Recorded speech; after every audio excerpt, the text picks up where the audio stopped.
Hello and welcome to the Clash of the Red podcast. It's a brand new season, the same old results for Arsenal, Liverpool, and Chelsea as they all get up to where they left off from last season. To be fair, it was a good weekend for Arsenal fans who hate watching up until Chelsea won on Monday night.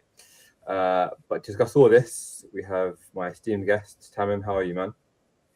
I'm all right, mate. I'm all right, thank you. Yeah, a result I kind of expected, but yeah, let's see how the season goes.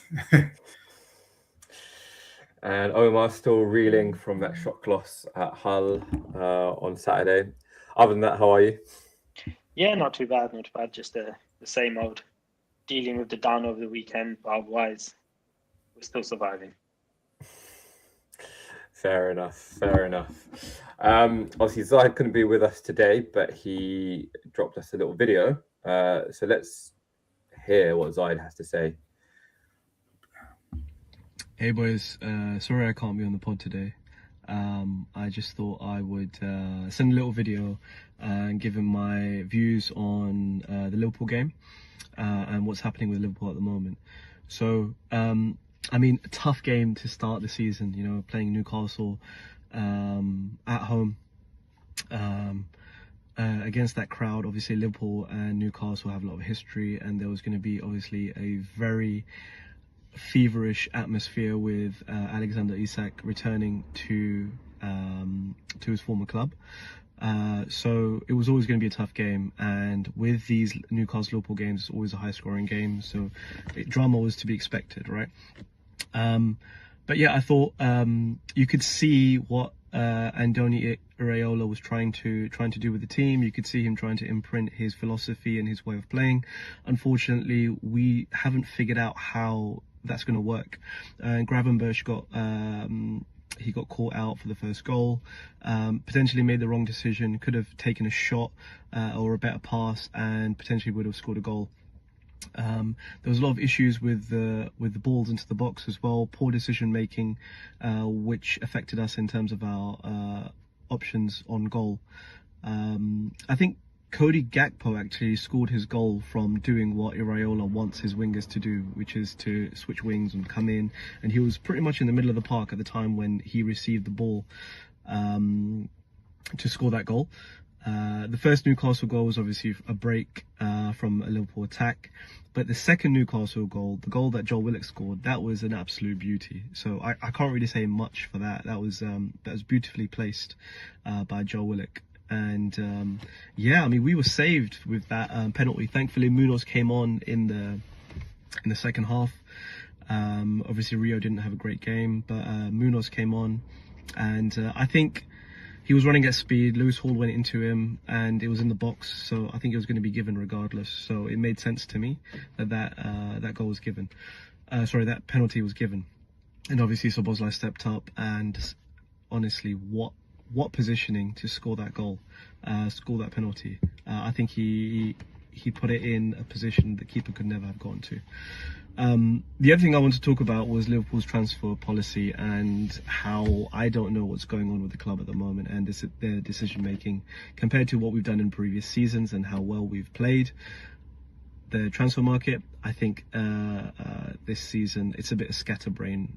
We've tried to go for both Barcola and for Mbaye, and nothing seems to be happening with that. We've then gone to Minte and made 2 offers, and both of those have been rejected. And now we've gone for Ismail Assal for 50 mil, and Crystal Palace have rejected that as well. So there's no way I can see that Cody Gakpo can leave the club this transfer window without us having signed at least 1 or 2 wingers. And I mean, we still need a defensive midfielder. Like Gravenberch is doing so much in that position. But yeah, it'll be interesting to hear your thoughts and see what you think about Liverpool's performance. And I'm glad I'm not there to hear Daniel bragging about Arsenal's attacking play to begin the season. Anyway, over and out.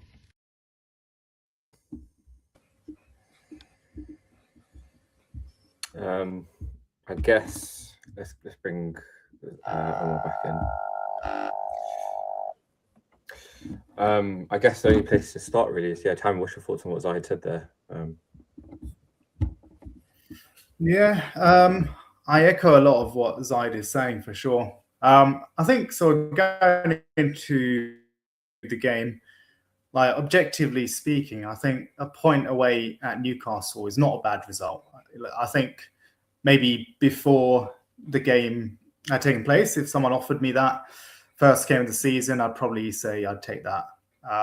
Yeah, it's not bad. It's not a bad result, and I think there's been a lot of negativity from the game, somewhat rightfully so. But it's not all negative, in my opinion. I think we did, like Zai did actually say, I found it quite an entertaining game to watch. It kind of was like quite a good watch to see some of the football on display. It was very open, and I was very worried about our defense for sure. But the pace of the game, the pressing, the kind of thing that maybe I didn't see much from Slot last year. And it's, again, you can't really compare. It's Iraola's first game for us. You know, Slot has won a Premier League for us, hasn't he? So I'm not trying to downplay Slot at all. But in terms of entertainment factor, style of football, it was quite, I could see the difference sort of already. But yeah, as I said, there was some negativity from the game, rightfully so. I think our defense still looks really shaky. I think Jacquet looked good. He had a good debut. Frimpong and Kirkes, I'm not really sold on them as fullbacks. I feel like they were just random buys from our recruitment team. I don't know if they fit our style of play, especially with what Iraola wants our wingers to do. Yeah, and I think especially with the midfield that we have with like Wirtz and then the sort of two midfielders that they're not really defensive midfielders in Szoboszlai and Gravenberch, it doesn't kind of make sense to have those attacking fullbacks. There's so much space and so much so many gaps open that Newcastle exploited. And they still have good players, you know. It was a weakened Newcastle team, and maybe we should have tried to push for the win where they don't have players like Tonali and Guimaraes anymore. But still, there was, you know, class players like Lewis Miley, Hall. You've got Jacob Murphy. There's still some very good players in that Newcastle team, and they did give us a very good game. But yeah, overall, you know, it was a mixed bag. I didn't see much from Wirtz and Isak, which was quite disappointing. Hoping for Wirtz to kick on this year because of the troubles he had last year. And we saw glimpses of his quality, but not enough to justify his price tag. And same with Isak. I think Isak obviously more so in the physical side, riddled by injuries. But do you think, you know, we won a game now. Sorry to interrupt you, Tam. Do you think it being St. James's Park had a bit of an impact on Isak? Because he like the booing was really intense, and yeah, obviously that was the first time he's returned there since that kind of infamous transfer last season. So do you think it had an impact on his performance? Yeah. I think it did. Yeah, I think it did. Like, I feel like no matter how psychologically strong you are, I think that would always have somewhat of an impact on any kind of player, even if it's like, say, Cristiano Ronaldo in that pitch. You know, if he had, you know, wasn't given that same sort of treatment, he would have suffered as well. I think it was Szoboszlai or someone else was saying like the booing and the sort of noise from St. James's Park was so loud that he didn't even hear the whistle when he had to take the penalty. Like, that's how loud it was. So imagine like how much louder and how much more intense it was for Isak. So yeah, I think like there was a lot of pressure there. And there's something like, I think it was on TalkSport, someone mentioned that it might seem like a really small thing, but Isak took the kickoff like from the get-go, and that like I think it was Jason Cundy or someone disagreed with it and said that might have been a bad thing because you start it off on a bad note, and you know his first kick of the game is like a boo. And yeah, I think those little things can definitely impact a player. So yeah, I don't want to take too much from Isak's game on the weekend. It's more about, let's see how he can do consistently and how many goals he can bag throughout the season rather than a one-off game against Newcastle. So, but yeah, you know, we paid a lot of money for those two, and we expect goals and assists and returns from those two, especially. And hopefully with Barcola as well, and a few other players that we need. Yep, we need, like we're saying, defensive midfielder and tying up that defense. And I think we'll have a decent season still. Do you think you'll get a DM? Because I haven't seen any links. The only links I've seen in them are Liverpool or Ismail Assar. A bid was turned down. Yakuba Minte, Obviously, the long protracted transfer of Barcola is kind of ongoing. Like, like, do you think you'll get a DM? Because I haven't seen any links, to be fair. I think maybe not so much a pure defensive midfielder, because apparently Iraola doesn't play with like pure defensive midfielders. He's kind of like slotting the fact that he prefers two sitting midfielders, but they can sort of multitask and they can contribute to the attack. He doesn't like the idea of a pure hybrid defensive midfielder. And there's not many of those around anyway, to be fair, I think, with the modern game. Yeah, before Iraola, you were loosely linked with Adam Wharton. And I'm seeing some links to City for him. Ironically. I mean, he's not linked to City, but my take on it was the first game of the season. I think St James Park, alongside with the G-Tech at Brentford, probably the two hardest stadiums to go to for any of the top 6 clubs. So I wouldn't put too much stock in that, and the fact that it is literally the first game, and you know that their fans are always going to be up for it, no matter what. A bit similar to the Hull United shocker, to be fair. Sorry, I'm just kind of pivoting to United now, because I think like the Premier League is known for its intense atmospheres and its stadiums, and you know Brentford end up beating Spurs 3-0 on the weekend, and part of that is just how intense their stadium is. We saw it when Brentford came up against Arsenal 6 years ago. Opening game under the lights, like it's a lot. The crowd gets on top of you, and I think that might have had an impact on Liverpool performance as well. I think Liverpool season properly starts at is it Forest you got next week at home? Yeah, Forest Saturday 12:30. I think we're home for that as well, so that'd be quite interesting to see.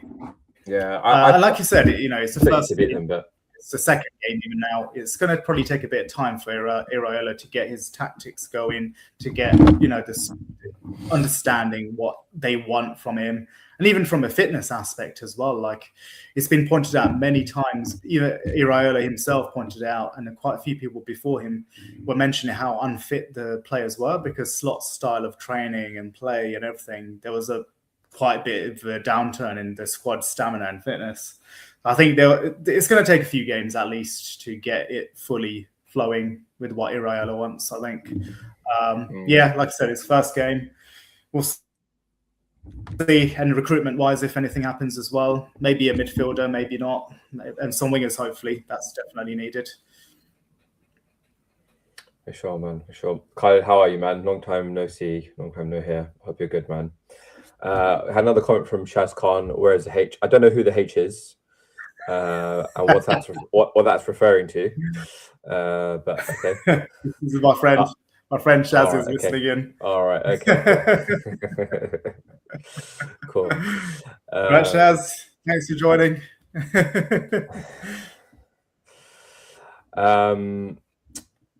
So Omar, man, Hull beating United 2-0, first kind of shock of the season, really. I think everyone just expected United just kind of pick up from where they left off last season, and obviously finishing third, real high to the end of the season. And then, 2-0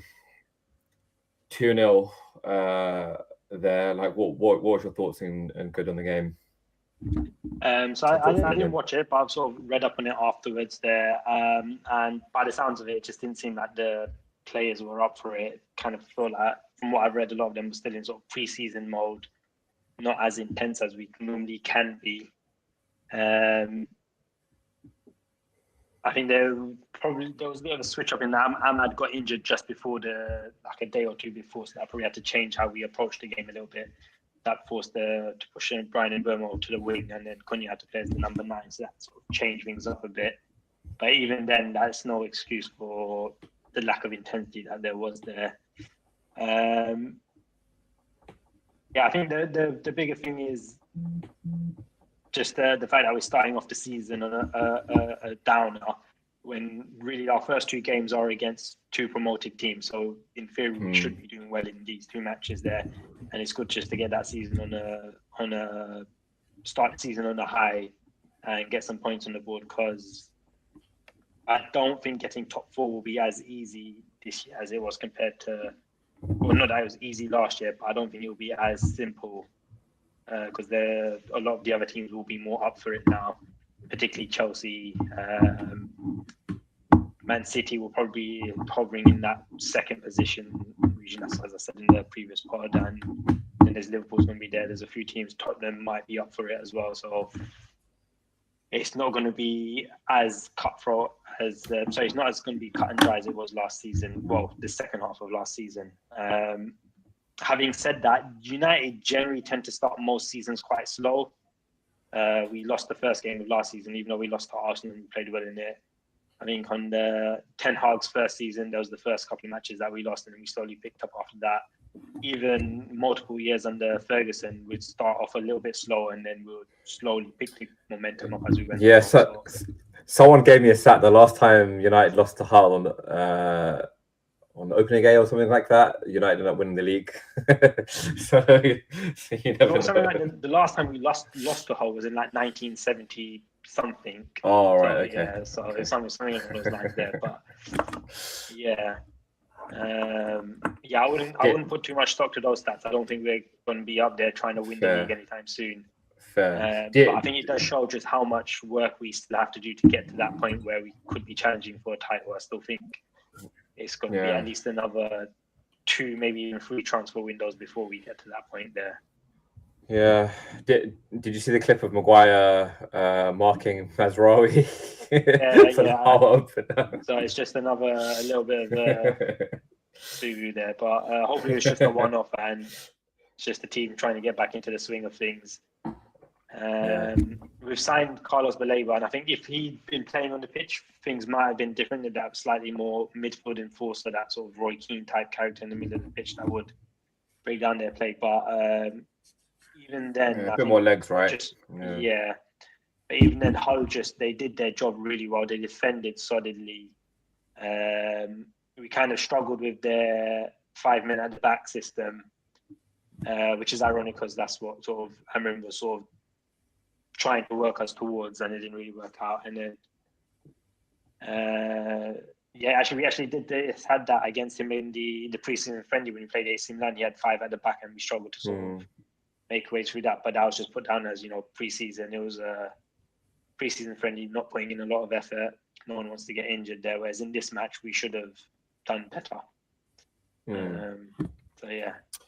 I guess some more positive news for Man United. Bruno Fernandes got PFA Player of the Year last night, which I guess was to be expected to a certain degree. I guess I still expected an Arsenal player to pick it up, but I guess it shows what his current pros thought of that. Just to answer a question from Khalid. Good to be back. Would it be every Wednesday now?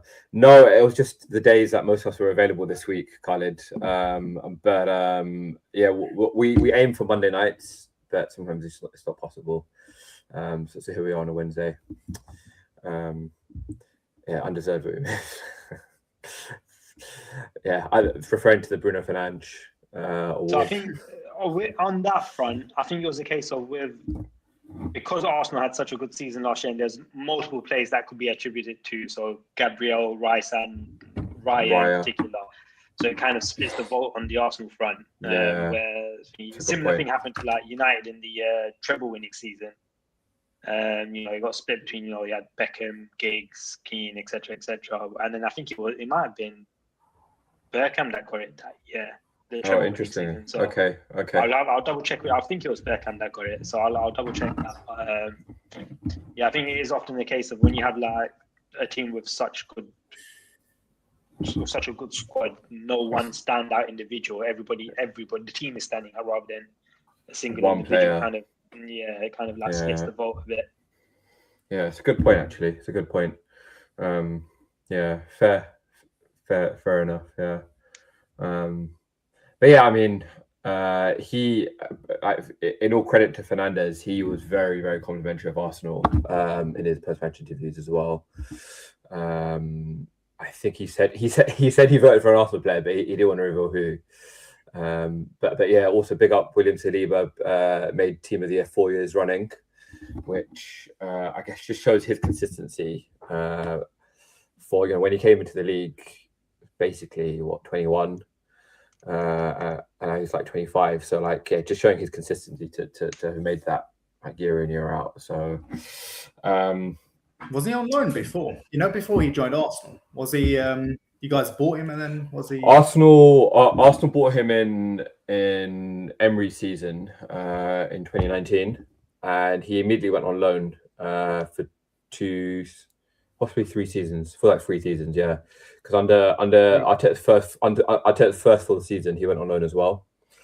So he was basically on loan for 3 seasons, became a much more well-rounded centre back, and then came back to be the city we know and love. So yeah, I think those loans did him some good, even though it was in France. I think it did him some good to just be playing week in, week out, and without that pressure of like the eyes of the Premier League and the pressure of playing for Arsenal, I guess. So yeah, I mean, if the rumours are to be true, it looks like we might not be seeing him until December, possibly January. Hence why Arsenal splashed basically panic money for Ezri Konsa. 50 million pounds on Konsa, which is a lot of money for 28. Yeah, it's a lot of money for a 28-year-old centre half. I do have to say, but at the end of the day, Villa knew we were desperate because basically one injury as well. Say again. It's Premier League proven as well, isn't it? So it's this is it. He's Premier League proven. He's 28. He's just won the Europa League for Villa. England international, so there's an English tax there as well. What it does is it protects our floor, because if we didn't sign Konsa and we had an injury to White or Mosquera, then you're looking at playing like a academy kid at right back because Timber's still injured. So yes, I think that's the key thing with the Konsa signing for me. Like it protects our floor, and it seems like he's like quite highly rated. Like I haven't watched enough of him other than to know, like you said, he's Premier League proven. Saw him for England, but I guess it's not really a true representation of how they are at club level. But yeah, I guess I'm not too happy with the 50 mil, but and maybe Kwanzaa at Leverkusen might have been a bit better in terms of thinking about longer term, because Kwanzaa was 23, right? And I know a lot of Arsenal fans were against it because he didn't look too good in Liverpool top a couple of seasons ago. But I do think there's more potential for him to improve and, like you said, a bit more longevity. But yeah, it protects our floor. I think for us, he was decent. He had a couple of bad games. Like there was that one against Man United, wasn't it, in the FA Cup? Don't know if you remember, Omar. Yeah. He done that dodgy pass, and then Fernandes scored from like the halfway line.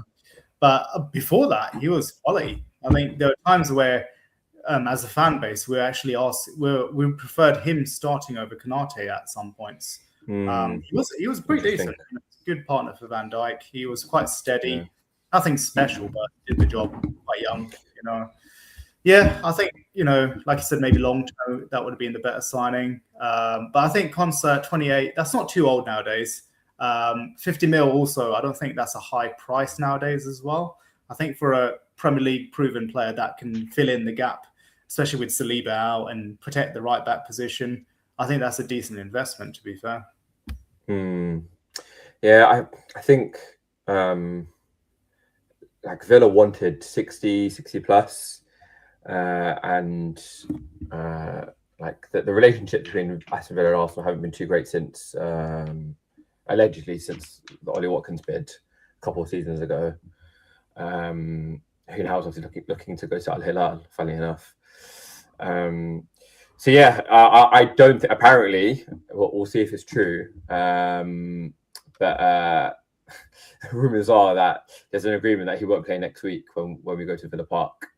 But we'll see if that's true or not. I can see some logic in that, to be fair, because taking time to bed in, the back four's pretty settled. That kind of makes sense. Carl's coming here with a point. Him being 28 is good. Doesn't block the pathway for Miley Salmon. Yeah, like if I guess you guys didn't see any of our preseason or see any of Miley Salmon. He's a 16-year-old, fairly enough, half Mauritian, half Jamaican lad from Leytonstone, Omar. So like a local lad. Yeah, so yeah, he looked really, really good in preseason. He looked like Saliba light. So I guess that could mean that maybe after the League Cup, Miley could go out and get some valuable minutes elsewhere. Yeah, we spoiled another Saliba. Well, apparently Saliba's taken him under his wing, and yeah, like alongside Max Dowman. Obviously, because he's a centre half, there hadn't been as much hype about him compared to Dowman. But yeah, the two of them coming out of Hale End look really, really good, basically. So yeah, I'm excited to see Salmon in the future as well. But yeah, I guess that's a nice segue onto Arsenal. I guess a pretty standard win for us at home against Coventry. Which I'm, again, just to kind of reiterate that point, I was pleased that I was at home against Coventry and not we didn't go away, just because their fans would have been really, really up for it Friday night under the lights. And the fact we were at home at the Emirates, I think, just kind of put the bud into any kind of upset there. Or speaking of which, we didn't even talk about our demolition of Man City from the week before, which was also equally as impressive. So yeah, like two back-to-back 3-0 wins. No haram ball on site there for both games. Like for me, the handbrake had truly come off. Like we look like a team that's not playing in the shadow anymore. That's not like fearful of losing something. Yeah, to basically steal a phrase from Arteta, we look like the attacking champions rather than the defending champions. Yeah, like Solis at left wing looked really, really good. I was super happy with him in both games, to be fair. Like for £40 million in this market to get a left winger who was popping up with assists, 2-footed. It looked like Trossard has never left us, to be fair, and that's a really, really high compliment to Solis, because he's come in and just looked really, really good, like not out of place at all for us. Obviously, Miles Lewis Skelly in both games, really, really good. Also, Antoine's pass against for Calafiori in the first game against City, where he really split open their defense.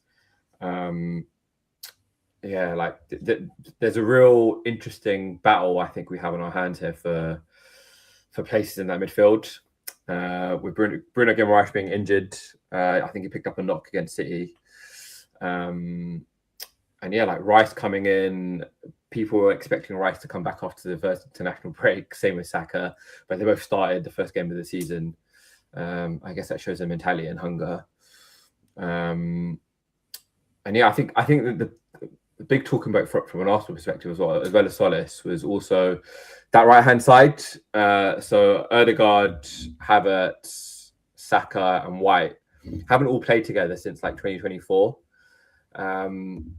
Where our football was less haram ball and it was more free-flowing. Like I think we scored the most goals in the league, I think, in 23-24 with that right-hand pod. So I think that has us in good stead. If all three of those guys can stay fit this season, I think we're a force to be reckoned with from that perspective. Shaz saying, I still don't know where Calafiori plays. Yeah, he's a unicorn player. Like he's meant to be a left back, but like his heat map is just all over the show. And yeah, like he just looks incredible. Like for me, like, he's one of my favorite players for that reason. And then Khalid saying Coventry is definitely on paper, but he's tacking head through him to Rome. Yeah, so a bit similar to what Zinchenko was for us a couple of seasons ago. But yeah, like he's also defensively solid as well. Like I think if Arteta asked to fill in at left centre half, Coventry can do an excellent job there as well. So we've got depth on that left hand side, definitely for sure. Yeah, I mean, yeah. Do you guys watch the opening game? Did you guys see any of our match? No, I don't. Fair. What will be interesting though is Villa Park next week. So Villa got absolutely spanked by Brighton 4-0, which I'm not surprised about. Like they had like serious gaps in their team. Like if you read some of their names out from the team that played against Brighton, yeah, quite shocking to be fair. So that'll be really interesting. Monday night under the lights. Again, Villa Park is a ground we don't travel well to, to say the least. The one away day I've had was at Villa Park last season, unfortunately for me, and it happened to be a loss. So that'll be a real interesting watch. Again, I'm expecting a win. An easy one or a tough win? I know we're beating Villa because I'm not going. I'm not going either. The last 2 times I went to Villa Park, we lost. Ouch. Yeah, it's not a good place to go to when you lose, Khalid. I'm not expecting us to hammer them because it's a tough ground to go to, but like a 2-0, 2-1, that sort of thing. But yeah, I'm expecting a win for Arsenal for sure.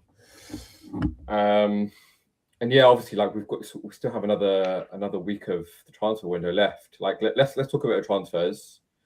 What are all of your hopes? Let's start with United first. Like you mentioned Belieber, Omar. What are your hopes for the remaining week? I think the main thing we'll be probably looking at is the left back, someone to deputy for Luke Shaw.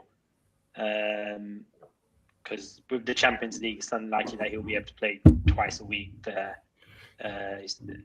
Last season was the first time where he's played something like, I think he played 37 of 30 United's 38 league games, and that is because we were generally playing once a week. So, how old is Shaw now? Well, let's check. I think he's at least 32. Fair. Yeah, fair. So it's definitely 3 games a week. Yeah, I can see why you're linked to 30, Miles. exactly 30. Yeah, I can see why you're linked to Miles 31, Skelly sorry, 31. and Lewis Hall as well at Newcastle. So I can see why you're linked to those guys. Yeah, Still younger than us. Yeah.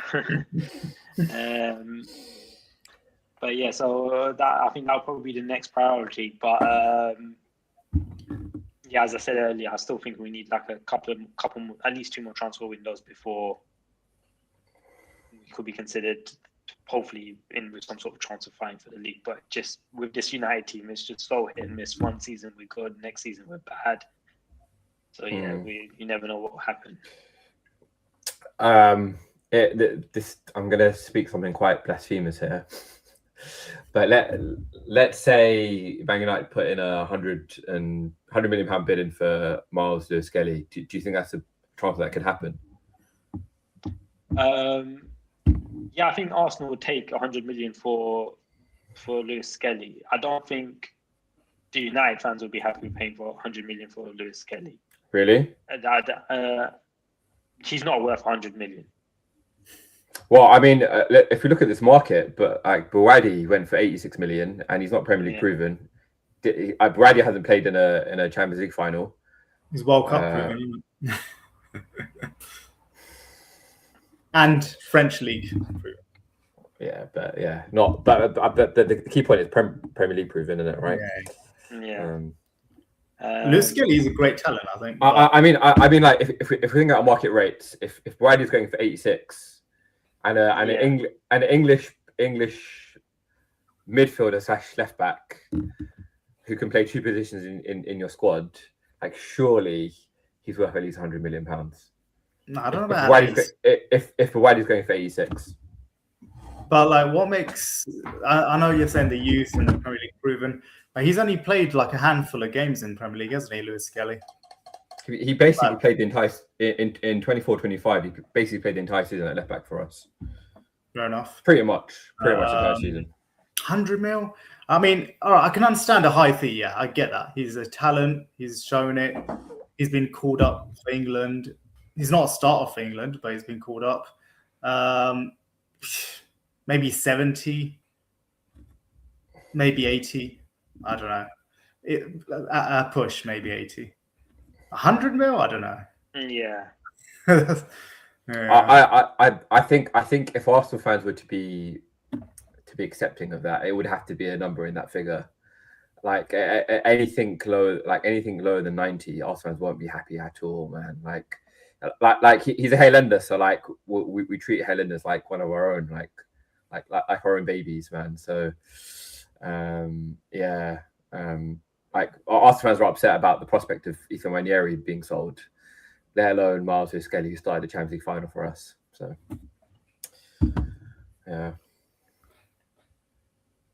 Yeah, so I think at the moment I would probably lean towards taking Lewis Hall over Skelly, just because Lewis Hall is a more dedicated left back. Not in the sense that it's just that he's a more dedicated left back. Now we're pretty much shored up for midfield because we've got Believer, you've got Santos. Yeah, Tielemans and Santos. Yeah. So I'd rather choose a more I don't know if it's the right word, but like a specialist left back rather than a jack of all trades left back there. Fair. I don't think Newcastle will sell Lewis Hall though, because they've just sold too many players this transfer window and they've not really bought any incomings. Kyle said Balder. Yeah, that's another one that's found the links there. Apparently, Barcelona are not too happy that he's looking around. I don't know if that's true or not. It's just a question of whether he'll be able to handle the Premier League or not. I don't think we would get any of those players though. I reckon they'd either pull someone up from the academy to deputise for him, or they would go for someone probably in the region of 30 to 40, maybe max 50 million for just have them as a backup player and let Luke Shaw do the work and bring him on after 60 minutes if needs be.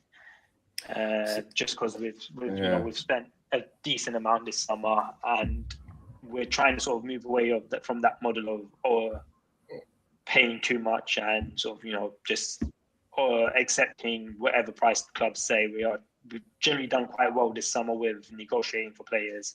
Getting Tielemans for 35 was a pretty good bit of business. Well, I suppose that was his release clause, but yeah, under Ed Woodward, we would not have signed Tielemans for 35 million. We would have gone for someone, probably giving Casemiro another £500,000 contract or something ridiculous like that. So yeah. Or bidding, because like you were linked to Matthias Fernandez, you were linked to if I'm not mistaken, I maybe not Tonali, but definitely Fernandez. I think we were linked to Tonali as walked well. Away. All right, okay. Yeah, and for both of them we walked away because they were asking for too much. Yeah. Which I think most United fans appreciate that we have walked away and that we're not as they call it, falling for the United tax. Yeah. Okay, fair. Okay, let's see, man. I wonder where Estupinian is these days. Like, it was a bit of a Premier League FPL hero a couple of seasons ago. So, yeah. I guess same question to you, Tamim. Like, hopes for Liverpool the last week of the transfer window. Who do you want to sign? Obviously, Barker is still the ongoing saga, but any other positions? You mentioned DM. Yeah, I mean, I suppose the obvious one is also right wing. You need to replace Salah. There's been a few names, and it's been dragging for far too long. Like, the fan base has kind of turned on Richard Hughes a bit as well, because it seems like there's a lot of dilly-dallying and then going for targets that we're kind of going for low prices for. Like, there's that Mbaye from PSG. That seemed to be quite strong at one point. Like, he apparently has agreed personal terms. It was just a matter of a fee. And then just all of a sudden that's kind of died down. And then we've got the Minter stuff come out from nowhere as well, which I'm not fully sold on as well. Like, he seems like he's got a decent amount of talent, like, can dribble. He's had a couple of goals and assists, but no high scoring seasons, no high assisting kind of seasons. And he's currently injured as well. Like, a fee of like, what, 70, 80 million they're quoting? That's what Brighton want for a player that's not available till November or December. Like, that's quite a long injury. And then after December, how long is it going to take for him to come back to full fitness? You know, that's a half season gone. And we kind of want someone who can get going as soon as possible, really, don't we? Because otherwise we're left with Munoz, who looks good, by the way. Munoz looked quite good in pre-season and also when he came on against Newcastle for right wing, or Rio, which Rio, it didn't really work out on the right wing. He's clearly a left winger who likes to cut inside and shoot or pass. He looked quite lost on the right wing, and he's very young as well. You know, to thrust him into the right wing, make him start game in, you know, every single game at 17 or whatever he is, like, probably not the right thing to do. So we want someone that can play straight away. And then Ismail Assar came out of nowhere as well. He's destroyed us quite a few times in the past. So I see, you know, maybe from a biased point of view, that there's a good player there. Now, he can finish. He's quick. Would he suit Iraola's style of play? I don't know. Obviously, he's played for counter-attacking teams before, and it's kind of like what we're going to do now, but we're still going to dominate most teams, so it's slightly different playing for us than it is for Palace. I don't know. I thought Mbaye was the one. I thought maybe that would be the one to play long-term with Munoz, you know, rotating there. Barcola needs to go over the line. I think that will be done. DM, we do need a defensive-minded midfielder, I think. We need a midfielder anyway, because Jones going, we need to replace Jones's minutes somehow, even if he was a squad player. But defensively, look, Gravenberch, I love Gravenberch. I think he's a good player, but he's like a box-to-box player for me. He's got a good shot on him. He could dribble really well. He can turn out of a press really well.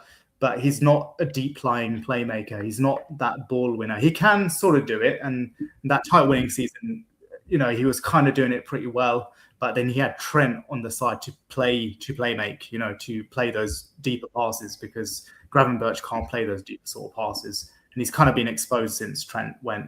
So, I feel like it should be a defensive midfielder and Szoboszlai, and Gravenberch in a harsh sort of manner, maybe dropped and benched and rotated with Szoboszlai. And then Wirtz got to work out, obviously, hopefully. Defensively, I think any signings there, maybe a right back, but Araujo has been brought in to maybe cover that position if Bradley's injured, which, well, it's not even an if, it's when Bradley's injured. And Frimpong, it's not quite, I'm not convinced by Frimpong yet. He's an attacking fullback. I think we need a more defensive-minded fullback, especially if you've got midfielders that keep bombing forward and wingers that are going to be bombing forward as well. So I'm not sure about Frimpong yet. Centre-back, Van Dijk's getting on, but we've got Xhaka and Araujo in as well. So I think we're okay there. I think mainly we need a defensive midfielder. We need the two wing positions sorted, and maybe a right back, but that's a lot to ask for with the remaining days. I think the wings and maybe a midfielder will be brought in. Fair dues. I kind of have some thoughts. Liverpool confusing. Why Barcola when you have no natural right winger, no DM? Need a right back. Some good points. I agree with that. I mean, I feel like the Barcola position is probably the least priority one for us, actually. As class as Barcola is, we need to sort the right wing out. Left wing, we kind of have Gakpo there, which I know there's frustrations there, but he's goals and assists. He's been top class for us over the last few seasons. Munoz can play left wing. Rio can play left wing.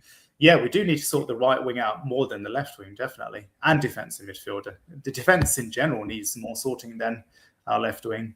So, I agree with Khalid there. And Kamara, I've seen links to this guy. I don't know much about him, but apparently he's quite good for Monaco. I don't know much about this guy, though. Fair dues. Uzi Dog, how are you, man? Nice for you to join us at this late hour. Yeah, sorry for joining late, man. All right. was out when you were Oh, come with it. messaging me. I'm like, Daniel, so proper pinging me, man. What's going on? He's like, proper cock blocking my date right now. I'm like, go away. Why is my leg vibrating? Am I that excited? Oh, no, it's just Daniel. I'm all right, yeah, I was just out. Superman out saving the world, yeah. Well, we might get done for copyright, so just Super hands, more like. Shia. Respect for my brothers, yeah. That's what I mean. Then y'all was like, wait, that's what's cancelled. Yeah, and I'm all right, man. I actually didn't watch any of the matches. It doesn't feel like the season's even started yet for some reason. Am I the only one? Sorry. I was like, bro, did everyone just leave? We on full blast. It feels like the season hasn't even started yet, so I'll probably get into it in the next couple of weeks. I'm not surprised with the result. I knew United was going to give us a nice little bit of comedy to get going. I was expecting City to lose, though. They only managed to pull back really last minute, but last 10 minutes, yeah. I guess there were a couple of results we haven't really discussed either. So obviously City coming back to win 2-1. The last 10 minutes, which you expect them to at home, and then the front three of Rodgers, Pedro Neto, and Cole Palmer all scoring against Fulham. Thoughts on Chelsea? I mean, this is where I was kind of going with this, Khalid. I want to get your thoughts on this, really. Like, I think Chelsea are linked with Martinez at Villa, and Sanchez was a right calamity on Monday night. I think if they get Martinez, like, they will have sorted a big problem position out for them. And I'm also unfortunately kind of seeing links to Julian Alvarez as well, or Julian Alvarez, unfortunately. So if I definitely, even if they get Martinez, I can see them with only one game a week, no Europe, potentially shining us for the title. Maybe more so than City, really. Xabi Alonso is a top coach, and with like a lot of squad depth and a lot of players. They do worry me from that perspective. I mean, what are your guys' thoughts on Chelsea? Let Uzi go first. Go on. Yeah, I think there might be dark horses. They don't have European football, do they? They will have a couple of mishaps along the way, but I think it's just probably the new manager bounce as well, and that kind of expectation that Alonso has just come from Madrid, where he really didn't get to prove himself. So maybe with Chelsea, having had this kind of merry-go-round of managers, he might be given a bit more leeway. I'm still waiting for Tottenham to show up, though. Funny enough, I just feel like with all the purchases they've made, there's no way Tottenham's going to flop this season. I'd be really surprised if they do. So that would be interesting if it was Arsenal, Chelsea, and Tottenham kind of competing against each other. I'd like to see that. But yeah, I think it's too early to say about Chelsea. Fair. I mean, I do think if they get Martinez, I think, this is a good point from Khalid. Let's see how they do against us in Game 3. That'll show how good they are, especially coming away to the Emirates. I guess we'll get to see a bit more of Xabi Alonso's football and like their patterns of play. Obviously, Fulham were in a bit of flux as well. They've got a new manager. They lost Marco Silva. There are a lot of open spaces at Craven Cottage on Monday night, which they're not going to get at other places in the Prem. So, I do think it's between them and City for them to be our main challengers. Tamim, thoughts on Chelsea? Yeah, I think they looked good in attack, and like with Rodgers, Palmer, João Pedro, that's a solid attack, like as good as any in the league. But defensively they still looked quite dodgy against Fulham, and the Sanchez problem is a big problem. Like you're kind of saying, if they get a top class keeper in, then that I think that puts them in a good stead there. Defensively, who have they got? They've got what is it going to be? Colwill and that Crystal Palace guy. Lacroix, whatever his name is. Lacroix, he made a goal on the week. I think it was for Rodgers. I think two new guys combining for their goal. And he was quite good in Palace, wasn't he? In his time there. Quite decent. Yeah. Yeah. So maybe defensively they've tightened up slightly there, but yeah, I don't know. Until I see Martinez or someone there, or even if Martinez comes, until I see better defensive performances, I'm not fully convinced by them yet. I think they probably, they will be up there, but they're going to fall short. I don't see them posing a proper threat for Arsenal, to be honest.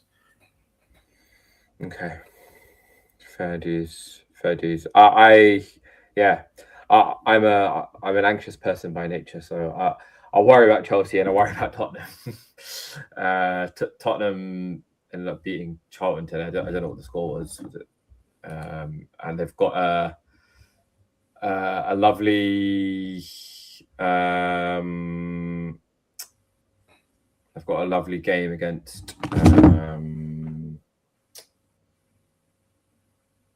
Tottenham have got a game against Liverpool to look forward to. You can tell it's late now. In the next round of the Carabao Cup. So that'll be interesting to see how Spurs fare in a few weeks' time in September.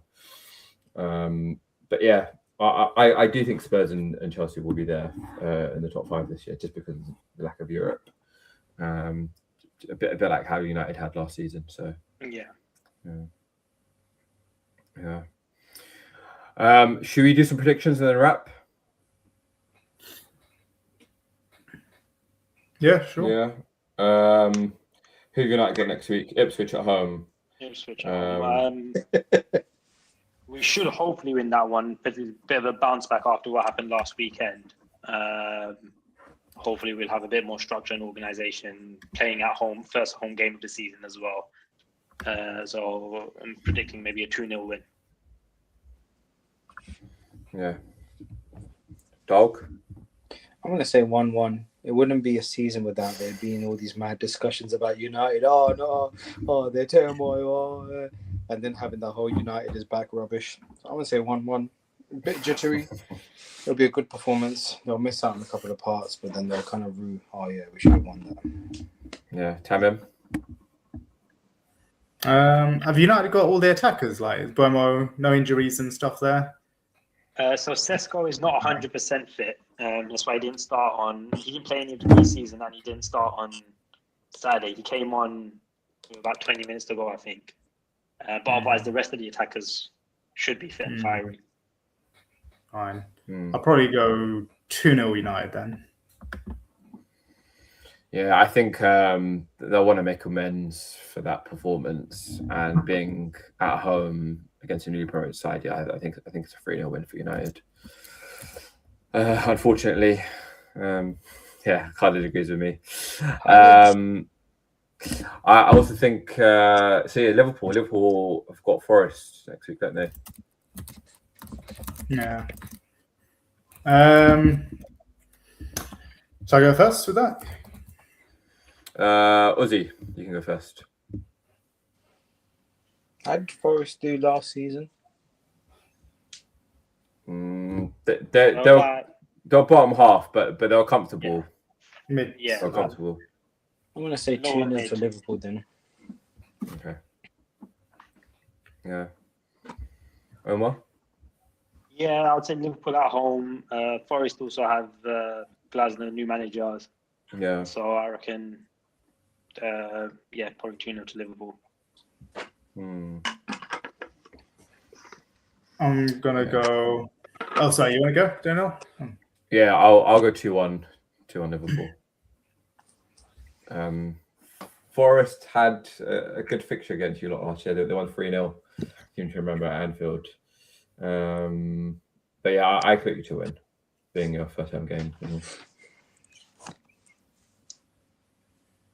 I'm gonna go 2-1. Yeah, I feel like we're gonna ship a goal in, unless we somehow. If we sign a DM before that, I'm gonna go 2-0. If we don't sign a DM, I'm going 2-1 to us. Okay. Yeah, I still don't trust Liverpool defensively. Yeah, I don't. Yeah, so that's why I think it'll be a bit of a hard fought win for you guys.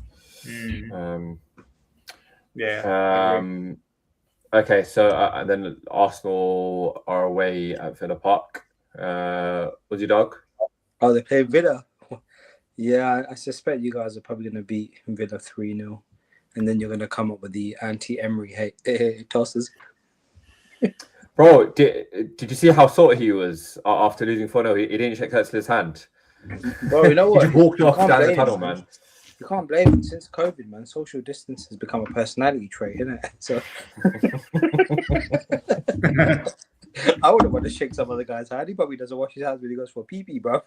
I don't know, man. You never know nowadays, isn't it? Omar? Yeah, you guys are fit and firing at the moment, so away to Villa, I reckon maybe a 1-0 win. Okay. Tamim? Yeah, I think it'll be a comfortable win for you guys. I'm gonna go 3-1. Yeah, I can see something like that, like a 2-1 or a 3-1. Yeah. It'll be nice to finally get some comfortable wins under our belt and for it to be a less stressful watch. Because we basically had a full season of stressing over Arsenal. So yeah, 3-1 would be amazing. But yeah, I'll happily accept a 1-0 horrible win at Villa Park just to annoy Unai even more. Any other thoughts, guys, before we wrap up? I guess I haven't discussed my thoughts and feelings for Arsenal in the transfer window. We need a left-sided attacker. Like, I wouldn't mind us going for Barcola, but maybe not at that price of 130, 140 of what PSG want. I could see some links for Mbaye as well. Unfortunately, Kenan Yildiz is injured now, so I don't think we're getting him. And it looks like Martinelli is off to Saudi, which a lot of Arsenal fans are quite sad about. Maybe not unhappy, but sad, because he's basically a Highlander for us. He's been with us since the dark days of Unai Emery and yeah, those dark days of COVID football. Carlos saying Alvarez is coming to Arsenal. Trust me. I hope you're right, man, and he doesn't end up at Chelsea, because that will absolutely petrify me. I did say 2 years ago that Martinelli will probably leave if Arsenal don't kind of like compete. I'm surprised they're getting rid of him right after they won the league, though. Generally. We have a Man City fan coming in. Greetings, Red Cartel frauds. Man City will play versus Norwich City at Etihad, round 3 of Carabao Cup, when Man United will try not to get knocked out versus Ipswich Town away. We're playing Ipswich Town away in the Carabao Cup. But thank you, SPO95, for dropping in. Much appreciate the view and the comment. Yeah, exactly, Khalid. Yeah, we play Ipswich away. So, yeah, I guess that pretty much wraps everything up. Will be good to maybe have a pod on Monday. If not, then maybe possibly Tuesday after the transfer window closes. That might be a good time to pod potentially as well. But yeah, thank you for all our listeners, for all of you watching at this late hour. Much love to you all. And hopefully we'll see you all next week. Good night.